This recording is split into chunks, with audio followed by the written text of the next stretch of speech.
சுயம் கொளுத்தி படைப்பாளனாக்கிய தமிழ் தாய்க்கு வணக்கம். மேடையில் வந்திருக்கக்கூடிய அன்பு சொந்தங்களுக்கு வணக்கம். என்றும் ஏணியாயிருந்து எங்களை ஏற்றி வைக்கக்கூடிய எழுத்தை என்றும் உச்சத்தில் வைத்திருக்கக்கூடிய அத்தனை பத்திரிகை ஊடக நண்பர்களுக்கு வணக்கம். என் நெஞ்சிற்கினிய தமிழ் திரைப்பாகூட சொந்தங்களுக்கு வணக்கம். காரணம் ஒரு பெரும் தருணம் தான் அது. அதாவது ஒரு சொல்லியிருந்தாங்க, பெரும் புள்ளிகள் எல்லாம் வரலன்னு. பரவாயில்ல, சிறு சிறு புள்ளிகள் சேர்ந்து தானே ஒரு நாள் பெரும் புள்ளி ஆகும். அதனால ரொம்ப நல்ல பெரிய அனுபவம். ஆனால் இது நல்லா இருக்கு எனக்கு இந்த அனுபவம். அதனால அவர் சொன்ன மாதிரி ஆன்டி டிப்ரெஷன், இன்சோம்னியா இது எல்லாமே வந்துருச்சு எனக்கு. அது பரவாயில்ல. ஆனா 20 வருடம் சினிமால இருந்தவனே நீங்க இந்த அடி அடிக்கிறீங்கன்னா புதுசா அவரோட என்ன அடிடாடி அடிப்பீங்கன்னு தோணும். ஒரே ஒரு திமிரு, அது தமிழ்னால இருறா நான் நின்று பாக்குறேன்டா நிக்கிறேங்க, வேற ஒண்ணும் இல்ல.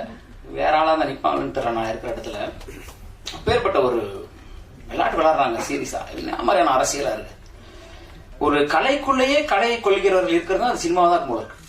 வெளியில இருப்பானான்னு தெரியல. வெளியே இருந்து ஒரு எதிரி வருவான், வெளியே இருந்து ஒரு விஷயம் வரும், எங்கேயாவது ஒரு 2 துரோகி இருப்பான், இடுப்புல குத்துவான். மொத்த வயல சுத்தி இருக்கிறவங்களுக்கும் சினிமாவை அழிப்பதற்கான நாட்களாவே இருக்கிறாங்கன்றத உண்மையுமே கண்மாடி பார்க்க நேர்ந்தது. இன்னொரு பாடலாசினா வருவோம், 25 பேர் இருப்பாங்க, அது 2 நிமிஷம் நம்ம பேசிட்டு இறங்கி போயிடுவோம். இதுதான் நமக்கான மேடை. அந்த ஒரு 2 வருஷம் வேற ஒரு பார்வை. இங்க வந்திருக்கக்கூடிய அனைவருக்கும் நன்றி. நான் சொன்ன மாதிரி மோகன் அவர்கள் எல்லாம் வெளியாடலாம் கிடையாது. அதனாலதான் நான் அவரை நான் சிறப்பு விருந்தினர் லிஸ்ட்லயே சேர்க்கல. அவர் என் குடும்பம், எனக்கு 15 வருடம் எனக்கு தெரியும் மோகன் அவர்கள். நான் ஒரு அடிப்படையில இருந்து நாங்க பயணிச்சிருக்கோம். பழையவனார்பட்டிக்கு முதல்ல இருந்து அவரு எனக்கு பழக்கம்ன்றதுனால ஒரு முறை சொல்லியிருக்காரு, அண்ணன் ஒரு புது பையனுக்கு பாட்டு தரேன், குக்குன்னு ஒரு பாட்டு எழுத போறானே, நீங்க என்னன்னு சொல்றீங்கன்னா சந்தோஷமா கொடுங்கன்னு சொன்னேன் அவர்கிட்ட. எனக்கு பாட்டு வேணான்னு சொல்லி நான் ஒரு புது பையனுக்கு பாட்டு கொடுத்தேன். அந்த திரௌபதியில நினைக்கிறேன். எனக்கு வேணாம், நான் எழுத 400 ஒரு பாடல் ஆயிரும், நீங்க அந்த புது பையனுக்கு கொடுங்க. அந்த பையனுக்கு பேச வச்சாரு. அந்த பையனுக்கு பேசினாப்புல. ரொம்ப மகிழ்ச்சி. ரொம்ப யதார்த்தமான ஒரு கலைஞன் அவர். பெரிய தில்லு உள்ளவர். அதுதான் வேணும் இன்னைக்கு. அதெல்லாம் இன்னைக்கு காணா போச்சு. இன்னைக்கு கலைஞர்கள் வீரியமே இல்லாம இருக்கிறாங்கன்றது ரொம்ப கோபமா இருக்கு. மோகனுக்குலாம் சரியான வீரியம் இருக்குல்ல. இப்படிதான் அன்னைக்கு எல்லா கலைஞர்களுமே இருந்தாங்க. யோசிச்சு பாருங்க, ஒரு காலகட்டத்துல அவ்வளவு தைரியமான வீரியமான கலைஞர்கள் இருந்தாங்க. படமே நீ பார்க்க கஷ்டமா இருக்கு. வெற்றான் குத்துறான் இருக்கட்டும் எல்லாமே. அதுல நன்றி மோகன் அவர்களே. இருந்தாலும் சொல்றதுக்காக ஒரு பேச்சுக்காக மகிழ்ச்சி. ஒரு 3 தரப்பா பேசியிருந்த இடத்துல அரணம் குழுவுக்கு என்னுடைய நன்றியை தெரிவிச்சுக்கிறேன். முதல்ல கதைநாயகி வர்ஷா. அதாவது தன்னுடைய இசை வெளியீடு விழாக்கு, தன்னுடைய படத்துடைய ப்ரமோஷனுக்கே வரமாட்டாங்க கதைநாயகிகள். இந்த பொண்ணு எனக்கு கிட்டத்தட்ட அசிஸ்டன்ட் ரைட்டர் மாதிரி அவ்வளவு வேலை பார்த்திருக்காங்க. அது இப்படி ஒரு கதாநாயகி கிடைப்பாங்கன்னா கிடையாது. அதாவது அவங்களுடைய ஷெட்யூல் முடிச்சுட்டு போயிடுவாங்க. நீங்க நம்ப மாட்டீங்க, மொத்த படமும் அவங்க கூட தான் இருந்தாங்க. முழுக்க நீங்க இருந்துருங்க. ஏன்னா எங்களுக்கு எந்த கேப் கிடைக்குமோ எங்களுடைய காம்பினேஷன் நாங்க பதிவு செஞ்சுட்டே இருப்போம். 12-12:30 மணிக்கு திடீர்னு போய் சேலை மாத்திடுவாங்கன்னு சொல்லுவேன். நம்ம அப்படியே சட்டை மாத்தி வந்துடலாம். ஓடி போயிட்டு தட்டு ஓடி கிளம்பி வருவாங்க. அவ்வளவு தூரம் இந்த நிமிஷம் வரைக்குங்க ஒரு சப்டைட்டில் ஒரு சின்ன ஒரு திருத்தம் இருக்குன்னா அதை அவங்க பார்த்து சொல்லிட்டு இருக்காங்க. ஆச்சரியமா இருக்கு. என்ன கேட்டீங்கன்னா அவங்க கதை நாயகின்னு சொல்றோட ஒரு சிறந்த கலைஞர்னு சொல்றேன் இந்த படத்துக்கு. நான் அப்படிதான் ரொம்ப நன்றி. அதே போல ஒளிப்பதிவாளர் அவரும் ரொம்ப சிறப்பு. ஒரு முறை என்ன அவருடைய தப்பாட்டு சார் ஒரு வயது கருதி மேல ஒரு உயரத்துல ஏறி ஒரு சின்ன அரசெங்கல்ல நடக்கணும், விழுந்தாருன்னா முடிஞ்சு போச்சு. அந்த அரசெங்கல்ல ஏறி ஷூட் பண்ணணும்னு சொல்லிட்டு இருக்கேன். சார் இது மேல ஏறி நடக்க முடியுமா? அரசெங்கல் செவரு தான் இருக்கு பில்டிங் மேல. திரும்பி பார்த்தா கேமரா தூக்கிட்டு மேல ஏறிட்டாரு. எனக்கு பக்கு அசால்ட்டா எடுத்துட்டு, அதெல்லாம் பெரிய விஷயம். ரொம்ப நன்றி சார் அந்த வகையில. அதே மாதிரி இந்த படத்துக்கு ரொம்ப முக்கியம். ஏன்னா இந்த கதை எப்படிப்பட்ட கதை, அதை கொடுத்து நான் அடுத்து பதிவு செய்யறேன்.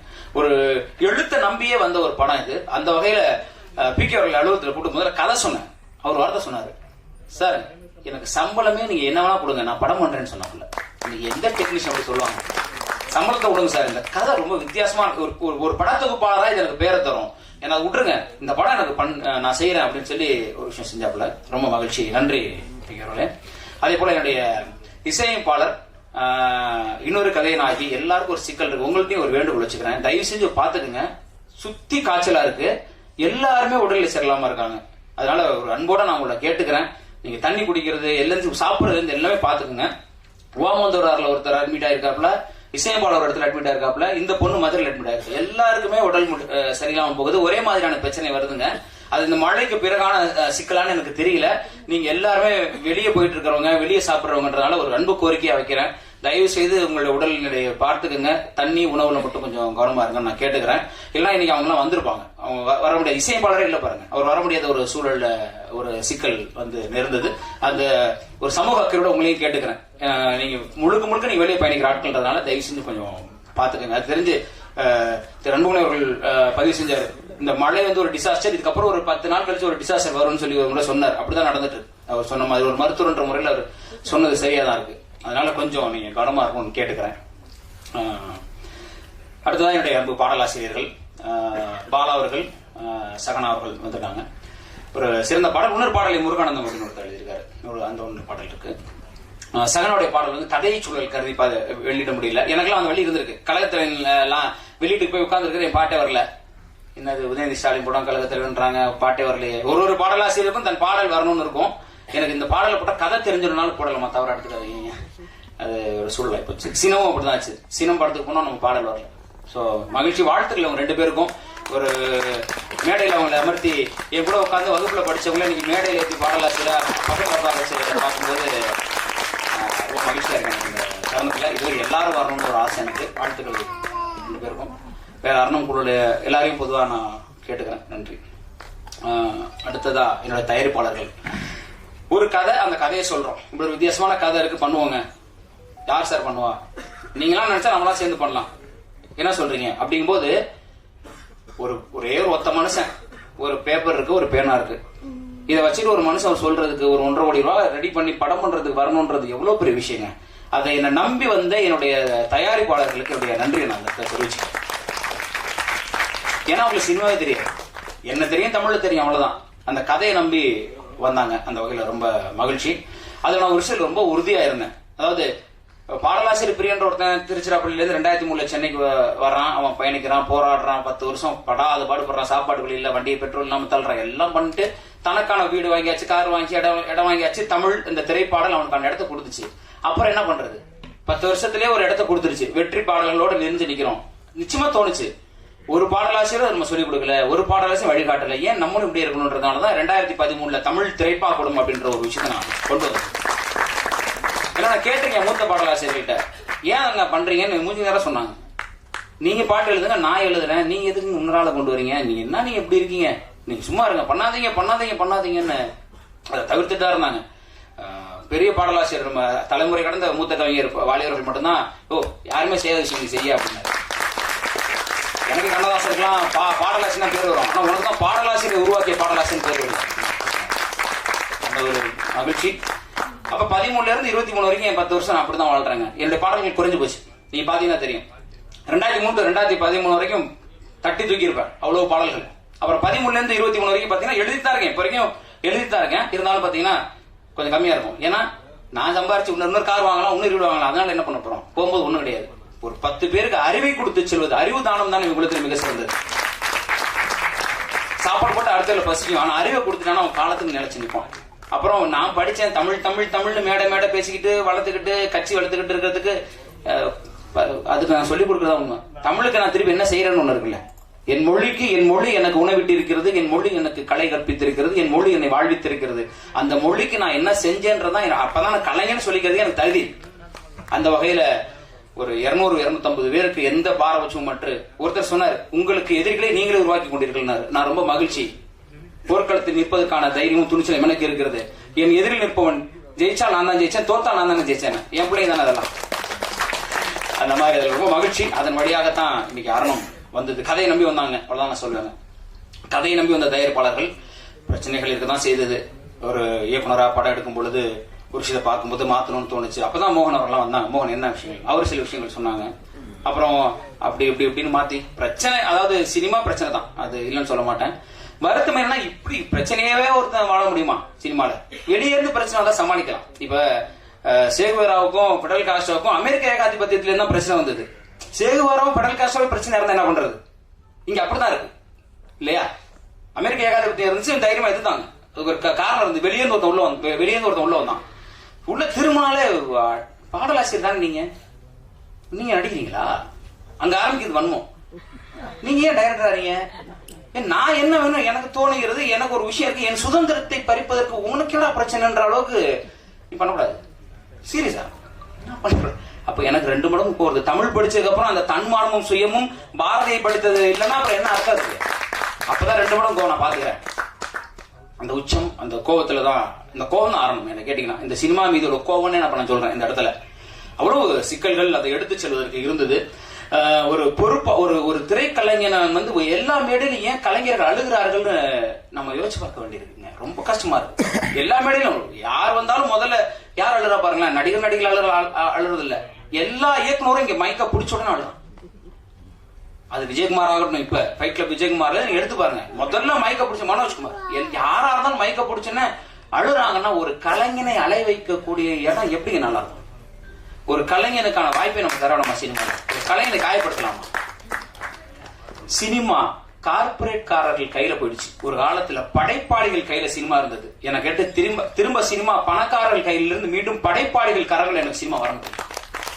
ஒரு பாலமேந்திரா ஊட்டியில போயிட்டு அசால்ட்டா படம் எடுத்து வந்துட்டார். ஏவிஎம்லாம் கையை கட்டி நான் படம் பண்ணலன்றாரு. இப்ப படம் வேற மாதிரி இருக்குங்க, நான் பண்ணல. 300 கோடி 400 கோடிக்கு குப்பையா இருக்குது. சித்தா மாதிரி, அயோத்தி மாதிரி 60 கிடா வந்து புலம்புறாரு. எருமுனூர் படம் வந்தது யாருக்கும் தெரியாது. ஒரு ஆகச்சிறந்த கலையை மக்கள் ரசிக்க தயாரா இருக்காங்க, சத்தியமா ரசிக்க தயாரா இருக்காங்க. சில படங்கள் திரையரங்குகளை தோற்ற படங்கள் ஓடிட்டு இருக்கு. நீங்க பாத்தீங்கன்னா தெரியும், ஓ இந்த படம் வந்திருக்கா, நல்லா இருக்கு. அப்ப மக்கள்கிட்ட கொண்டு போய் சேர்க்கவே முடியல இந்த படத்தை.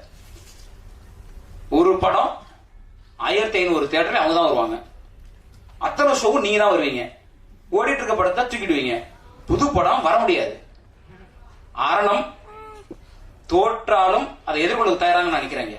அந்த ஒன்றுதான் நினைக்கிறேன். சும்மா நாட்டுக்கு ஆரணம் ஜெயிச்சிரும், ஆரணம் பயங்கரமா அப்படியே ஆயிடும்லாம் எனக்கு தெரியாது. ஏன்னா இந்த கும்பல்ல இதுக்கப்புறம் அட்லீஸ்ட் நான் படத்தை எடுத்து ரிலீஸ் பண்றது இல்லை எனக்கு இருக்கடான்றது அவ்வளவுதான். எனக்கு அதுதான் வந்து நிக்கிறேன். அவ்வளவுதான் எதிர்கொள்றதுக்கு தயாரா இருக்கேன். அதாவது உண்மையை சொல்ல போனா இந்த திமிங்கலங்களுக்கு மத்தியில் நான் தோல்வியை எதிர்கொள்வதற்கு தயாரா வந்து நிக்கிறேன். அவ்வளவுதான். அப்புறமா அடுத்த படம் பண்ணணும், அதுக்காக ஓடிலாம் பெற மாட்டேன். அதான் உண்மை. படைப்பாளிகள் கரங்களை திருப்பி சினிமா வரணும். எங்களுடைய தனித்தனி படைப்பாளிகள் எடுத்த சினிமா எங்களுக்கு மீண்டும் வேணும். உங்க 200 கோடி 300 கோடி குப்பைகளை தயவு செஞ்சு எங்கேயாவது எடுத்துப்படுங்க. நல்ல நல்ல கலைஞர்களை, நல்ல கலைஞர்களை, கலைகளை கொண்டாடுவதற்கு எங்கள் பத்திரிகையாளர்கள் இருக்கிறார்கள், மக்கள் இருக்கிறார்கள். இடையில பூந்துட்டு நீங்க பண்ற அட்டகாசம் தாங்க முடியல. ஒரு இடத்திலையும் நீங்கள் கொடுக்கக்கூடிய சிக்கல்கள் வந்து சினிமாவை சீரழித்துக் கொண்டிருக்கிறது. ஒரு படம் எடுத்தா ட்ரக்ஸ் அட்டி தட்டி வெட்டி இதையே நீங்க படமா காமிச்சீங்கன்னா மக்களுக்கு என்ன சொல்றீங்க? மக்கள் என்ன கருத்தை நீங்க கொடுக்குறீங்க? என் படத்துல வெட்டு இருக்குங்க, எதுக்கு வெட்டான்? என் படத்துல பிரச்சனை இருக்குங்க, எதுக்கு பண்றான்? சமூக அறம் வேணாமா ஒரு கலைஞனுக்கு? ஒரு கலைஞன் ஒரு கதையை பேசுகிற பொழுது, ஒரு கலையை மக்கள் கொண்டு செல்கிற பொழுது ஒரு அடிப்படை அறம் வேணும். ஏன் சித்தா கொண்டாடப்படுது? ஒரு பெண் குழந்தை மீதான பாலியல் வன்முறை பேசுகிற பொழுது எத்தனை குடும்பங்களுக்கு அது போய் சேருது? ஏன் அயோத்தி கொண்டாடப்பட்டுச்சு? எங்கிருந்தோ அந்த வடநாட்டு பெண்ணுக்கான ஒரு அன்பை எங்கிருந்தோ ஒருத்தர் செலுத்துறான்ற போது அந்த படம் எவ்வளவு பேருக்கு போய் சேருது? சினிமா சாதாரண கலை இல்லை, அது அற்புதமான ஒரு இடம். அதுல 1000 விஷயங்களை சொல்ற இடத்துல வந்துட்டு அவ்வளவு ஒரு அட்டகாசமான ஒரு விஷயமா காசு மட்டும் இருந்தா போதும் என்ன வேணா பண்ணலான்னு படம் பண்றாங்க. அப்ப பண்ணிட்டு போங்க, ஏதோ பண்ணுங்க. ஆனா உண்மையிலுமே சினிமா பண்ண விட சீரியஸா கிடா இயக்குனர் நினைச்சு பார்க்கும்போது வருத்தமா. 10 டிக்கெட்டுக்கு கிடையாது வெளியே போனான்னு சொல்றாங்கன்னா எப்படி ஒரு திருப்பி கிடா எடுப்பார்? அழகர் சாமியின் குதிரை எடுத்த சுசீந்திரன் என்ன பண்றாரு?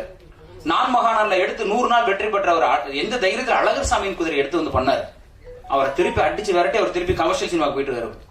இப்ப கலைஞர்களை ஊக்குவிக்க வேண்டும். ஏன்னா ஒரு கலைஞனா அந்த வேதனை எனக்கு இருக்கு. இப்ப இந்த இடமே எனக்கு அதுதான் நான் பதிவு செய்ய விரும்புறேன். அதாவது என்ன செய்யும் சினிமா, என்ன ஒரு பொறுப்பா, என்ன அது ஆன்டி டிப்ரெஷன், இன்சோம்னியா, அதாவது போயிடுச்சு, உச்சகட்டத்துக்கு போயிடுச்சு. ஒரு ஆரம்பத்துல நிக்கும் போது ஒரு 100 பேர் நிக்கிறான். திரும்பி பார்க்கும்போது இந்த வடிவேல் காமெடியில் வர மாதிரி எங்கடா இங்க இருந்த ஒருத்தனையும் காணோன்ற மாதிரி ஓடி போறான். ஒருத்தருமே இல்லைங்க பின்னாடி. பாடலாசிரியர் பிரியா மட்டும் நிக்கிறான், எங்கடா யாரையும் காணோம். இந்த படத்துக்கு வேற பணம் வாங்கிருக்கலாம் வெளியே. எனக்கு ஒரு சாதனை வேணும்னு ஆசை. எப்படி பாடலாசிரியர் வாங்கின பாடலாசிரியர் ஆகணும்? தமிழ் திரைப்பாக்கூட மாணவர்கள் மட்டுமே தயாரித்த சாதனை இப்ப மோகன் அவர்கள் இங்க பதிவு செய்யறாரு. அதை நான் செஞ்சதுனால தான் ஆச்சு. வெளியிருந்து காசு வாங்க வந்துருக்க மாட்டேன். அதை செய்வதற்காக அத்தனை சிரமங்களை, போராட்டங்களை தாங்க வேண்டியிருக்கு. மருத்துவமனையில் அட்மிட் ஆயிருந்தாங்க. என்ன உச்சகட்ட ஆன்டி டிப்ரெஷன்ல இருக்கீங்க, உங்களுக்கு செக் பண்ணும்போது இன்சோம்னியால 6 மாசம் ஒருத்தர் தூங்கவே இல்லைன்னு அப்படி இருக்கும். தூக்கம் வந்து படத்துக்காக இல்ல, இவங்க பண்ற அக்க போறது. ஒரு கலைஞன் எதுவுமே கஷ்டப்படுத்துவீங்க அக்க போறாரு. உன்னால முயற்சி பாருங்க, வரவே இல்லை. நான் உன்னால வந்தா என்ன பண்ணுவாங்க தெரியல. இப்பதான் கால் எடுத்து வைக்கிறோம், அதே வைக்க விட போறாங்களா அடிச்சு முடிச்சுருவாங்களான்னு தெரியல. அது பரவாயில்ல, இருந்தாலும் நான் பாட்டு எழுத போயிடுவேன். இல்ல அதுவும் தரலன்னா தமிழோட வாழ்ந்துருவேன். கடைசி வரைக்கும் தமிழ் தான் எனக்கு. அந்த தமிழ் என்னை காப்பாற்றும், தமிழை நேசிச்சு போயிட்டே இருப்போம். அவ்வளவுதான். அந்த தமிழ் எதை தருதோ, எங்கேயாவது 4 பிள்ளைங்களுக்கு பாடம் சொல்லி விட்டாது வாழ்ந்துருவோம். நம்பி யாரும் இல்லை. வருத்தமா இருக்கு, தவறா எடுத்துக்காதீங்க. என்னுடைய உணர்வை இதை விட்டா இந்த மேடையில பதிவு செய்ய முடியாது. ஏன்னா இன்னும் வெளியே வரல, எடுத்து முடிக்கிறதுக்குள்ள அவ்வளவு பிரச்சனைகள் போராட்டங்கள்ல நின்றுட்டு இருக்கோம். எங்க தொட்டாலும் பணம், எங்க தொட்டாலும் அரசியல். இன்னைக்கு நாளைக்கு எங்களுக்கு தெரியல எத்தனை திரையரங்கு வரப்போகுது அப்படின்னு. 22 நவம்பர் 24 இருந்து எனக்கு தெரிஞ்சு ஓடி வந்துட்டு இருக்கோம் நாங்க. நவம்பர் 24 வேணாங்க படம், அடுத்து ஐயோ வேணாங்க, அடுத்து எங்க வந்துடலாங்க. நமக்கு தான் தெரிஞ்சு போச்சு என்ன நடக்க போகுதுன்னு. நம்ம 300 நாள் ஓட போறோம். இன்னைக்கு எத்தனை பெரிய படம் வந்தாலும் 10 நாள், 1 வாரம், அதிகபட்சம் தாண்டா 2 வாரம். ஆகச்சிறந்த படங்களுக்கு அப்படின்ற போது நாங்க ஒரு எளிய படம், ஒரு எளிய மனிதர்களுடைய முயற்சிங்கும் போது எங்களை 1 வாரம் தாங்க விடுறாங்கன்னு தெரியல. நானும் தயாராயிட்டேன் அவர்கிட்ட. இப்படி யாராவது ஒரு பொறுப்புல போய் டிஸ்ட்ரிபியூட்டர் சொல்லிருப்பாங்களே தெரியல. என் படம் என்னன்னாலும் பரவாயில்ல ரிலீஸ் பண்ணுங்கன்னு சொன்னேன் அவர்கிட்ட. ஏன்னா ஒரு படம் பார்த்த விஷயம் சொன்னார். அதில் நான் அறிவுறுத்தல் அவர்களுக்கு ரொம்ப நான் நன்றி தெரிவிச்சுக்கிறேன். 2-3 வெளியீட்டாளர்கள் வந்தாங்க, எல்லாருமே வெளியீட்டாளர்கள். இவர் அறிவுறுத்தல் சார் ஏன் கொடுத்தனா ஒரே விஷயம், அவர் டைரக்டர் ப்ரொடியூசர். என் வலி என்னன்னு அவருக்கு தெரியும், ஒரு கலைஞரோட வலி என்னன்னு ஒரு கலைஞனுக்கு தெரியுன்ற ஒரே காரணத்தினாலதான் அவர் எடுத்துட்டாரு. அவருடைய பெருந்தன்மை படம் பார்த்த உடனே படம் ரொம்ப பிடிச்சு போச்சு. தமிழ்நாடு, கேரளா, கர்நாடகா எனக்கு கொடுத்துருங்க சார் அப்படின்னாரு. எப்படி இருக்கும் காதல கேட்கும் போது, நம்ம படத்தை ஒருத்தர் வாங்கிக்கிறேன்றாரு, பரவாயில்லையே. ஏன்னா வரவங்க எல்லாம் ஒரு கதை சொல்றான், அதை மாத்திடுறாங்க. அப்படி திரு அறிவுத்ரா அவர்கள் இப்ப கையை பிடிச்சி நிக்கிறதுனால ஓரளவுக்கு நான் நகர்ந்து போறேன். இல்லைன்னா ஒத்தாளா நின்றுட்டு இருந்தேன், என்ன பண்றதுன்னு தெரியல. இத்தனைக்கு இவ்வளவு பேர் சினிமா நம்ம சுத்தி நிக்கிறான், எங்க போனானே தெரியல. எல்லாரும் நான் பெருமையால சொல்றேன், நான் அவர் கூப்பிடுவேன், நான் இவர் கூப்பிடுவேன், நான் நம்பிட்டு இருந்தேன். அவங்க வந்துருவாங்க. நம்ம தான் பாட்டு எல்லாமே நம்ம ஹிட் கொடுத்துருக்கோமே, எவ்வளவு பாட்டு ஹிட் கொடுத்துருக்கோம். ஒரு போன் பண்ணா நமக்கு சப்போர்ட் பண்ணிட போறாங்க, ஒரு போன் பண்ண வாங்க கவிஞர் பண்ணிடுவாங்கன்னு நினைச்சேன். திரும்பி பார்த்தா ஒருத்தனையுமே காணும். திருப்பி அடிக்கணும் போல எல்லாரையும். இதுக்காக ஜெயிக்கணும்னு தோணுது, இதுக்காக எந்திரிச்சு வந்துடணும்னு தோணுது. அந்த வகையில் அறிவுத்திர அவர்களுக்கு என்னுடைய நன்றியை தெரிவிச்சிருக்கேன் சார். ஏன் கூட நான் தான் ஓடுறேன், அவர் ஒரு ஏதாவது பெரிய ஆர்டிஸ்ட் படம் மட்டும் போட்டு தானே என் படத்தை வெளியிடுறதுக்காக போராடிட்டு இருக்காரு அவருன்னு போது அது ஒரு ரொம்ப மகிழ்ச்சி. போராட்டங்கள் தான், சிரமங்கள் தான். இப்ப பாருங்க, இப்ப கூட மோகன் அவர்கள் ஒரு விஷயத்தை சொன்னார், 29 கூட போலாமான்னு. ஆளும் தயார் தான். இத்தனை வருடங்கள் காத்திருந்தவர்களுக்கு இன்னொரு வாரம். நீங்க சொன்னது சரிதான். ஒரு பிரச்சனை இருக்கும்போது நம்ம எப்படி கொண்டு வரும், 30 லட்ச ரூபான்றது பெரிய விஷயம். அந்த வகையில அதை கண்டிப்பா செய்யணும். அதனால அதோட கொடுமை உதிரவர்கள் பதிவு மீண்டும் பதிவுறேன். வெளிப்படம் வந்தது கூட பரவாயில்லைங்க. முத்து ஆள வந்தான்னு 10 வருஷம் அவங்க தான் சம்பாரிச்சாங்க. திருப்பி அதை வேற கொண்டு வரீங்க. இருக்கிறவங்களுக்கே தேட்டர் கிடைக்க மாட்டேங்குது. இருக்கிற படத்தை ரிலீஸ் பண்றதுக்கு ப்ரொடியூசர் சாவறான். இவங்க உட்காந்துட்டு எங்கெங்கயோ அவங்க 10 வருஷம் சம்பாரிச்சதெல்லாம் குப்பையை போட்டு நோண்டி திருப்பி எடுத்து திருப்பி நீங்க தான் சம்பாரிச்சிட்டீங்கல்ல. இன்னைக்கு மட்டும் 3 தேட்டர் ஓடுதுங்களாங்க. திருப்பி அந்த தேட்டர் நீங்க படத்தை போட்டா எங்க யாரு நீங்க தான் சினிமா கொள்றீங்க. அப்புறம் நல்ல படம் வரல. மலையாளத்துல சினிமா சூப்பரா இருக்கு, தெலுங்குல சூப்பரா இருக்கு, அவங்க அருமையான கதை பண்றாங்கன்னா நீங்க நாங்க தான் கதை பண்றோமே, நீங்க பார்க்க விட மாட்டீங்களே. நீங்க திருப்பி வேற படங்களை 10 வருஷம் கழிச்ச படம் தேவையாங்க நீங்க சொல்லுங்க. அவன் டிவிலே 100 தடவை பார்த்திருப்பாங்க மக்கள். அதை இன்னைக்கு போய் திரையரங்குக்கு போய் பாருங்க, வெளியே முழுக்க ஏதோ 10 வருஷம் பழைய படம் போஸ்ட் ஒட்டி வச்சிருக்காங்க. இல்லன்னா ஹிந்தி படம் இருக்கு. அக்வாமேனுக்கும் நமக்கு என்ன சம்மந்தம் இருக்கு? அக்வாமேனுக்கு நமக்கு என்ன சம்மந்தம் இருக்கு சொல்லுங்க. அவன் சம்பாதிப்பாங்க, உலகளாவியாலும் சம்பாதிப்பான். என் தயாரிப்பாளர் அத்தனை 1000 படத்தை வச்சுக்கிட்டு எங்களுக்கு ஒரு கடன் கலைச்சிடாத. அந்த படத்துக்கு பின்னாடி ஒரு 1000 குடும்பம், 500 குடும்பம் இருக்கு. அவெல்லாம் சினிமா ஒரு சினிமா ஜெயிச்சிட மாட்டோமா, வந்துட மாட்டோம். நம்ம நீங்க அக்வாமேனு டங்கு டுங்குன்னு நீங்க கொண்டு வந்தீங்கன்னா அதையாவது விட்டு தொலைங்க. முத்துவெல்லாம் இப்ப யாருங்க கேட்டாப்பாங்க. டிவில ஒரு 300 தடவை போட்டாங்க. யூடியூப்லயே 10 லாங்குவேஜ் இருக்குது. நீங்க ஹிந்தியில ரஜினி பேசுவார், நீங்க போட்டீங்கன்னா விட்டா கொரியன்ல பேசுவார், ஜப்பானீஸ் எல்லாம் பேசுறாரு. ஏன்னா அவர் ஜப்பான் ரசிகர். அவ்வளவு தூரம் பார்த்த படத்தை திருப்பி எடுத்துட்டு தியேட்டர் பிடிச்சிக்கிட்டு புரியலங்க.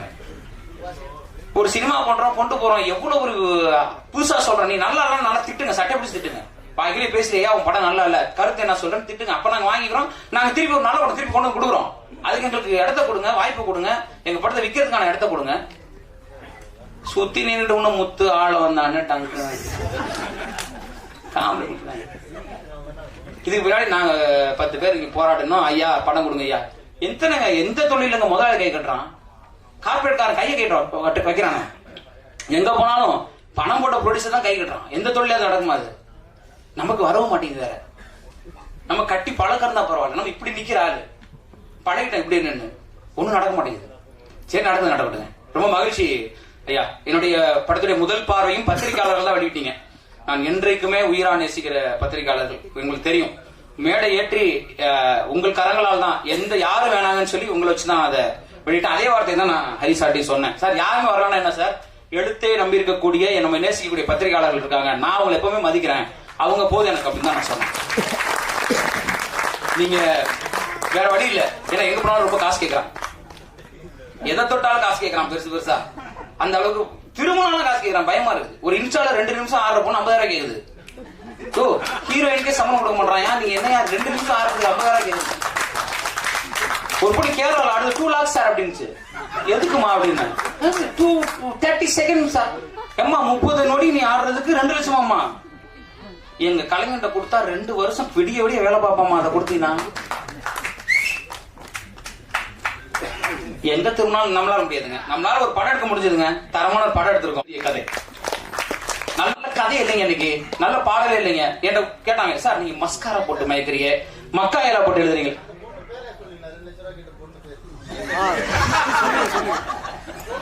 அது நம்ம அமலா சாஜி தான், வேற யாரு. பிளைட்லாம் போட்டு தெரியாம வேற கேட்டுச்சு. ஏமா நானே பிளைட்ல போலாமா, எதுங்கம்மா பிளைட்ல போட்டு கூட்டு போனோம்னு தலை சுத்திருச்சு எனக்கு. இல்ல பஸ் காதல் உள்ள சரியா. எங்க மேனேஜர் பேசுறாங்க, பிஆர்ஓ பேசுறாங்க. யோ என்னையா நினைச்சிட்டு இருக்கீங்க, என்னையா நடக்குதுங்க. இன்ஸ்டா மட்டும் ஒரு திறந்து வச்சுட்டு பிலிம் நியூஸ் ஆனதன் மாதிரி எப்பேற்பட்ட பத்திரிகையாளர்கள் இருந்த துறைங்க இது. எப்பேற்பட்ட மூத்த பத்திரிகையாளருங்க அவரு. என்ன நான்லாம் அவர் இருக்கும்போது இருந்தது எனக்கு பெரிய மகிழ்ச்சி. என்னெல்லாம் அவர் வந்து எழுதினார், தம்பி சொல்லுப்பா உன் முகவரி சொல்லுப்பான்னு. அப்பேற்பட்ட எழுத்தாளர்கள் இன்னுமே சாலைகள்ல பயணிச்சுட்டு இருக்கிறாங்க. நீங்க எங்கேயாவது இருந்துகிட்டு 10 லட்சம் கோடி 20 லட்சம் கோடி எங்க திரும்பினாலும் எதை தொட்டாலும் காசு. ஒரு கலையை மக்களிடம் கொண்டு சேர்ப்பதற்கு இவ்வளவு போராட்டமா இருக்கு. என் பத்திரிகையாளர்கள் எவ்வளவு சப்போர்ட் பண்றாங்க.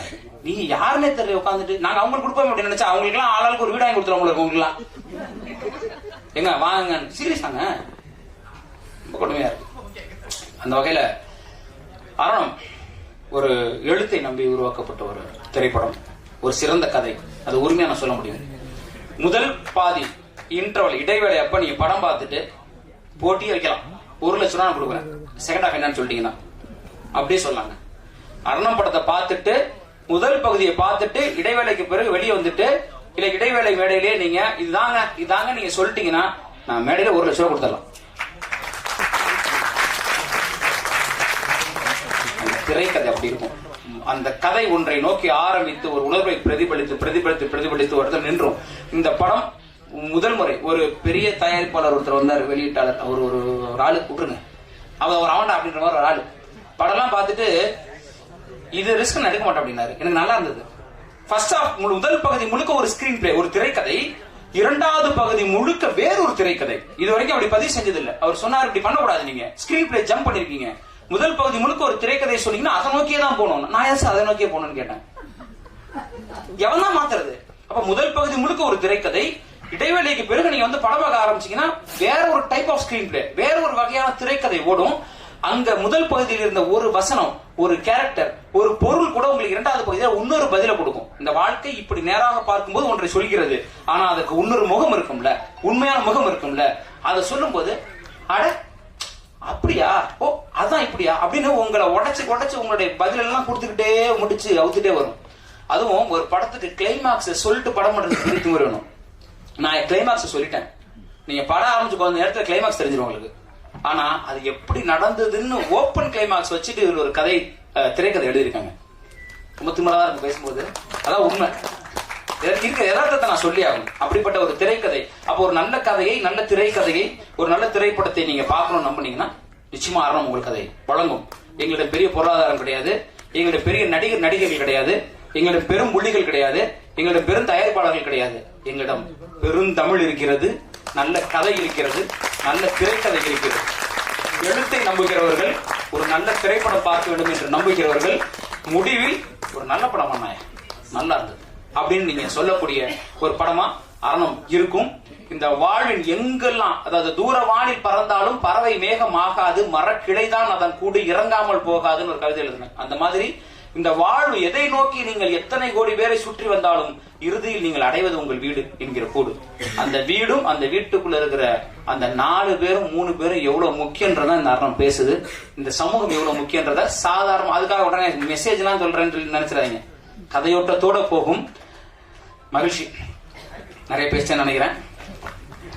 நல்லபடியாக உங்களுடைய அன்பை கொடுங்கள். இந்த இதெல்லாம் போனதுக்கு அப்புறம் என்ன படமா விட்டானுங்கன்னா அடுத்த படத்துல சந்திப்போம். இந்த படத்தை வெளியில விட்டாங்கன்னா வெளியில சந்திப்போம். படம் கொஞ்சமாவது ஓடிடுச்சுன்னா சந்தோஷம். என் தயாரிப்பாளர்கள் ஒரு வார்த்தை சொன்னார், அதுதான் என் தைரியமே. இவ்வளவு தைரியத்தை நான் தனியா அப்படி எடுக்க முடியும். என் தயாரிப்பாளர்கள் தோற்றாலும் என்னோடு நிற்பார்கள்ன்ற நம்பிக்கை எனக்கு இருக்கு. அந்த நம்பிக்கை தான் படம் பண்ணியிருக்கேன். வெற்றியோ தோல்வியோ எதிர்கொள்ள தயாராக இருக்கிறேன். எது வந்தாலும் ஏற்றுக்கொள்கிறேன். என் படம் நல்ல படம் எனக்கு தெரியும்.